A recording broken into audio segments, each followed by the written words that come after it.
Don't let them think or guess, tell them.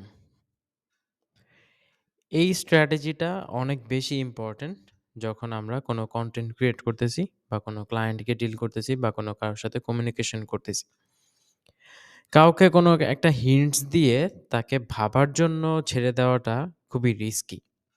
যখন আপনি কোনো একটা পয়েন্ট মেক করতে চাচ্ছেন বা যখন আপনি কোনো একটা কিছু নিয়ে ডিসকাস করতেছেন বা কাউকে কোনো কিছুতে কনভিন্স করতে হবে বা ক্লায়েন্টের সাথে কমিউনিকেশন করতেছেন অথবা জাস্ট আপনি কনটেন্ট ক্রিয়েট করতেছেন, সেই ক্ষেত্রে আপনি যখন কোনো কিছু বলতেছেন, জিনিসটা এক্সপ্লেইন করেন।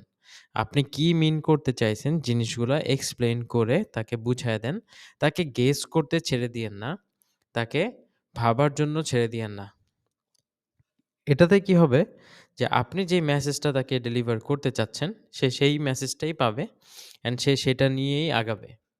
কিন্তু আপনি যদি একটা হিন্টস দিয়ে বা ওয়ার্ডটা অর্ধেক সেন্টেন্সটা বলে দেন তাকে ছেড়ে দেন ভাবার জন্য যে, "তুমি এখন এটা মিনিংটা বুঝে নিও।" তাহলে কি হচ্ছে? সে হয়তো উল্টাপাল্টা কিছু বুঝবে। সে হয়তো উল্টাপাল্টা কিছু গেস করে নিবে, যেটা আপনি মিন করেন নাই। অথবা হিতে বিপরীত এরকম হইতে পারে, সে কোনো একটা নেগেটিভ মিনিং নিয়ে নিতে পারে অ্যান্ড আপনাকে হেট করতে পারে। তো এইজন্য সবসময় কোনো কিছু বলার সময় বা কোনো কিছুতে আ কোনো কিছু কনভে করার সময় সেটা আরো এক্সপ্লেইন করে দিবেন। যদিও আপনি হয়তো ২-১ সেন্টেন্সে বলে নিজে ভাবতেছেন যে আপনি হয়তো ফুললি ওটা এক্সপ্লেইন করে দিতে পারছেন। বাট আপনার উচিত হবে ওটা একটু এলাবোরেট করা। ওইটা সে বুঝতে পারছে নাকি বা সে কি বুঝছে, সে ওইটা বুঝার পর মানে কতটুক ধরতে পারছে, এটা আবার তার থেকে ফিডব্যাক নেন। যে আচ্ছা, তোমার কি মনে হয় এই বিষয়টাতে?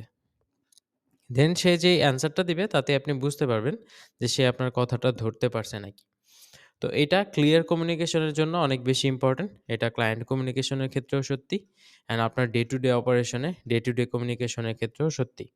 তো এইজন্য আপনাকে আ কাউকে গেস করতে ছেড়ে দেওয়া যাবে না।